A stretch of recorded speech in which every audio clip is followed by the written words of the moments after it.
Сіздердің бары толық келді, азыр 5 минут. Анан жана сиз жооп бердиңиз го, билбесеңиз эмне үчүн жооп бердиңиз? Элдин суроосуна жооп берип атам мен, просто миңдеген эмес, миллиондогон адамдардын суроосуна. Буга кызыктуу болуп атат, элгечи таң калыштуу болуп атат, коркуп атат. Ушундай оору болуп калса кандай болот? 170 миллион деген бул айтканга оңойбу, билбейм аны. Мына элибизге рахмат, кыргыз эли ушундайда түп көтөрүлүп жабышып, эми бул деген 1-2 баланын гана тагдырына чечилип калат.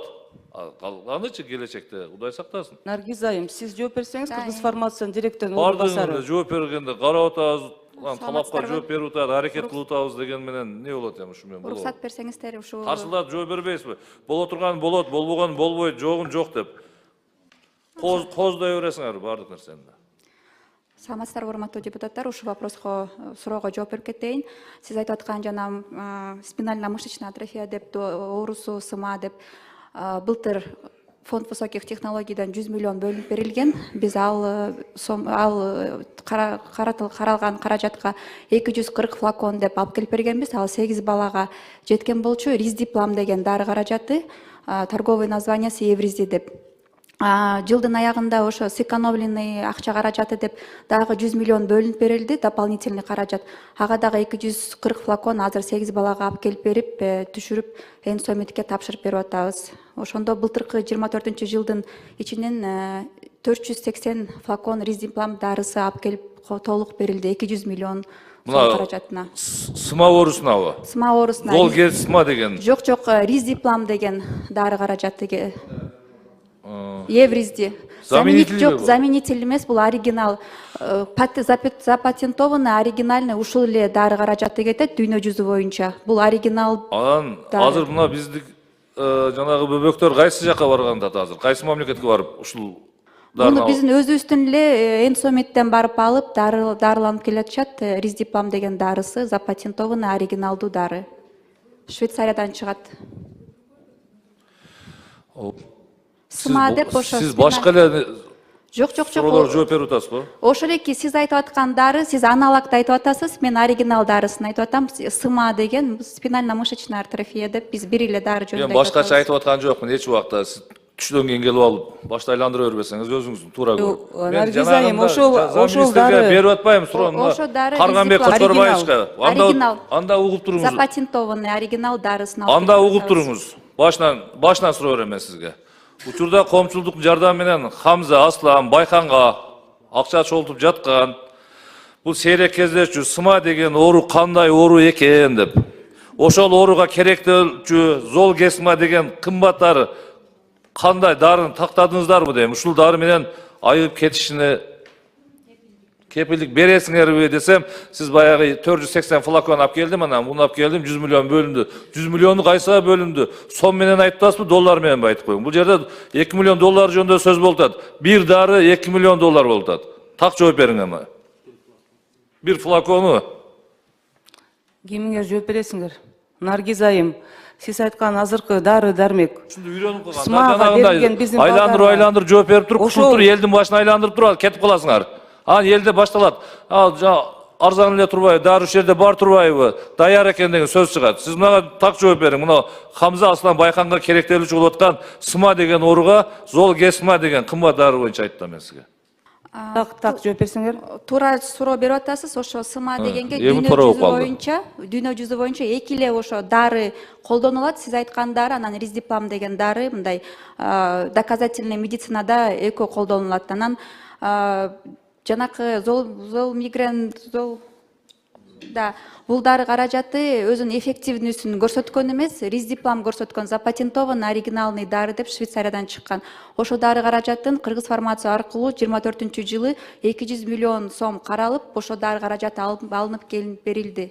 Бүгүнкү күндө Энсомитке берилдик. Риздиплам. Сиз вообще эле башка жакка кетип калдыңыз, жооп бере алган жоксуз. Мына биздин коллективдагы канаттандыңарбы суроого? Урматтуу депутаттар. Депутаттар канаттанбагандан кийин карапайым эл аякта угуп отурган баш түшүнгөн жок азыр. Башка дагы эле айландырып эле башка суроону жооп берип атасыз. Кыргызстан боюнча азыр канча ушул сыма менен ооруп аткан Канат Темирбекович, айтып бериңизчи. Бири да даяр эмес, жооп бере албайт. Көрдүңүздөрбү? Мына көрүп турасыздар. Канат Темирбекович жооп берем дегендей кылып атат, угуп көрөлүк, Ар бирин бирден угуп отура беребиз. Эми убакыт албай билгени жооп бербейби бу жердечи? Бу жерде толтура депутат отурат азыр. Суроолорун дапдайыр кылып алып отурат мына. Совет Түркүстөнбекович, Канат мырза, сиз жооп бериңиз. Так жооп бергиле. Кимиңер так жооп бересиңер. Наргиз айым, себеби силер ушул дары боюнча бизде 30 канча бала азыр ооруктап атат? 28 бала. 28 бала. Мына силер эмне себептен ушул маселе болуп көтөрүлдү?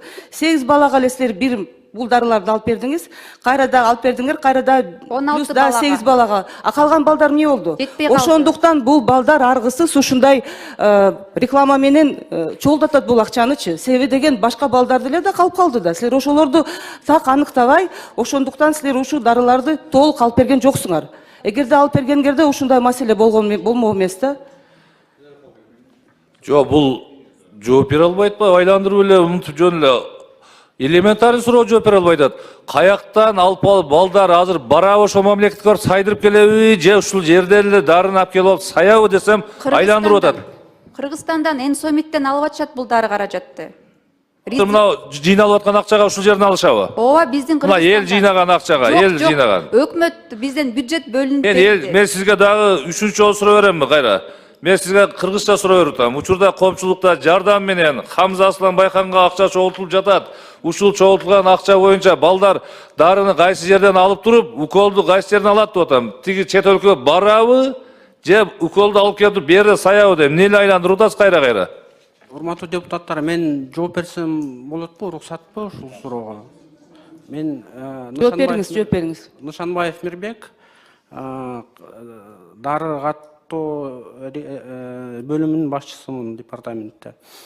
Относительно лекарственного препарата Золгенсма хочу сказать, что этот лекарственный препарат стоит в настоящий момент достаточно дорого, да, около $2 миллионов, да, цена этого препарата. Вот. Этот препарат в настоящее время, по моей информации, да, по Кыргызстану получил только один ребенок. Вот. И эффективность этого препарата в настоящий момент, да, составляет всего, то есть эффект у этого препарата наблюдается только у детей максимально до 2 лет и весом менее 13 килограммов. Кыргызча жооп бере албайсызбы? Кыргызча билбейсизби? Айылдагылар сурап атат бул суроону. 90% эл айылда жашап атат. Кыргызча жооп берип коюңбу?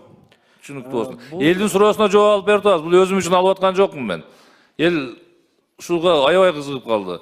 Коркуп калды даже. Ушундай дагы дары болобу деп бир немеси жанагы флакону $2 миллион дегенди угуп элдин башы катып калды. Кудай сактасын. Так жооп берди десе бири жооп бере албайт. Бүгүн элде коомдо ызы чогулуп атат. Коркушуп акчалар жыйнап, булар болсо бири даяр эмес. Карасаңыз сен жооп бер, 4 адам жооп берип атат. Биринин суроосу канатарлык эмес. Же бул маселени башкадан карайбыз. Кандай кылабыз, Енара Калыбекова? Даярданып келсинби? Так маселе жоопторду алып беребизби элге? Даярлыгы кандай экенин. Процедурный, Илимбек мырза. Саламатсыздар, урматтуу депутаттар, урматтуу чакырылгандар, урматтуу ошол Минздравдын өкүлдөрү, бул кесиптештерибиз чындыгында ошол элге так даана маалымат алып берейин деп аракет кылып атат да. Наргиз айым, сиз кесибиңиз боюнча фармакологсузбу? Фармацевт высшим образованием мен ординатуранда бүткөм. Эки высший Азыр бул жерде бул Совет мырза ошол Золгенсма деген дары боюнча сурап атат. Сиз болсо бул жерде ризиплан боюнча айтып атасыз. Дүйнөлүк практикада ошо спинраза, ошо 3 атайын ошо мышечная атрофия, спинальный мышечный атрофияны дарылай турган препарат бар экен, туурабы? Ошону ушундай түшүндүрүп айтпайсызбы? Совет мырза, сиз мына азыр сурап аткан дарыңыз, мына азыр жогоруда Канат мырза айтып кетти. 13 килограммга чейинки жаш балдарга ошо $2 миллион бир флакону. Ошону алса жакшы болуп калат. Бирок ошол эле учурда андан арзаныраак мына Ризиплам дары бар. 13 килограммдан жогорку жаштагы балдарга аны сайсак алды эле жакшы кылат бул балдарды. Биз мамлекеттен мына $100 миллион 100 миллион сомго мынанча флакон алдык. А Ризиплам мисалы ушул биз айтып аткан мынау азыр бүгүн кайсы дары деп атат элек азыр? Золгенсма. Золгенсмадан намного арзаныраак деп ушундай түшүндүрүп айтсаңыз түшүнөт да бул депутаттарчы. Өзүңүздөр путать этип эле бул жерде заблужденияга кирип атасыздар да. Тактана 3 ушундай дары бар. Үчөөнүн наимениясы башка болгону менен бирок эффекти бардыгы бир. Жакшы болот ошо дары менен деп эле түшүндүрүп койсоңор болот да бул жердечи. Туурабы? туура Мен айтып аткан туурабы? Топтор айтып 3 атасыз. дары бар азыр бүгүнкү Ооба. практикада, дүйнөлүк Зол практикада гесма, туурабы? ошореки риздиплам, анан өзүнүн Спинраза деген 3 туурабы? үчөө. Ошонун эң арзаны кайсы мисалы үчүн? Бирок Эң арзаны анан эффективди көрсөткөн ошо риздиплам запатентованный дары каражаты Швейцариядан чыгат. Бул дары каражаттын бир флакону Суммасы канча? 5000 доллардан турат бир флакону. Ошол флаконду биз быйыл 24-жылы 200 миллионго 480 флакон бул 16 балага деп алып келип бердик. Негизи балдардын саны 28 бала ооруйт, кичине жетпей калды. курс ошондо канча флакон алат бир бала?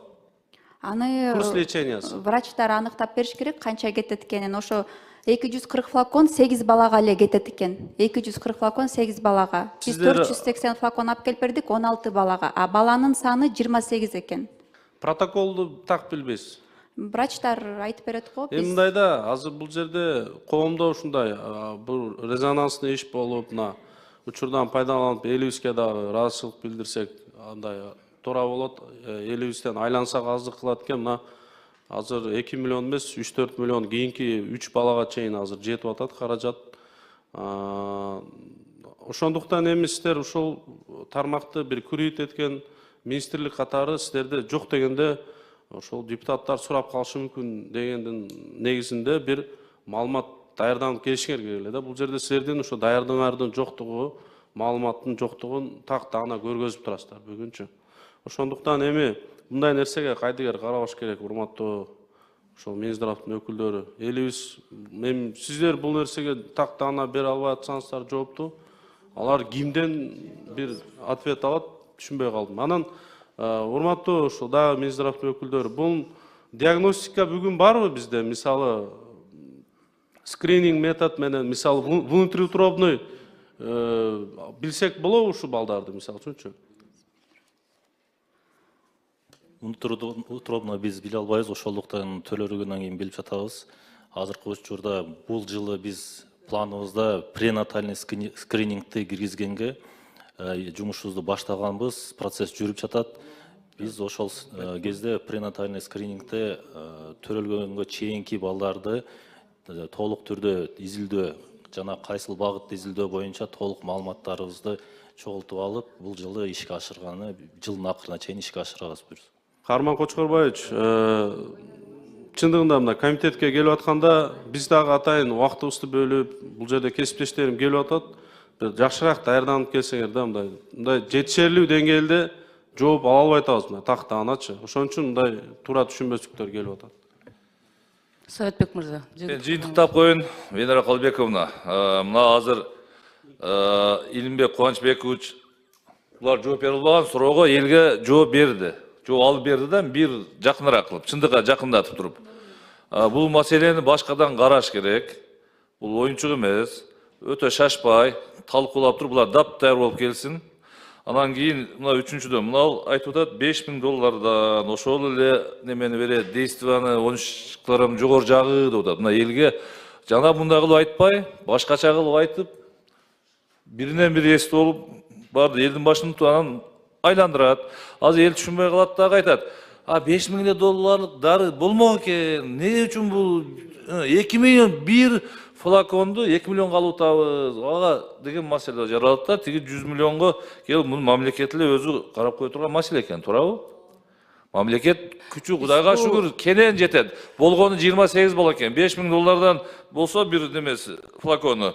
Бул маселе эмес. Ошону түшүндүрүү иштерин жүргүзүп элге айтып коюш керек. Чочулабаңыздар.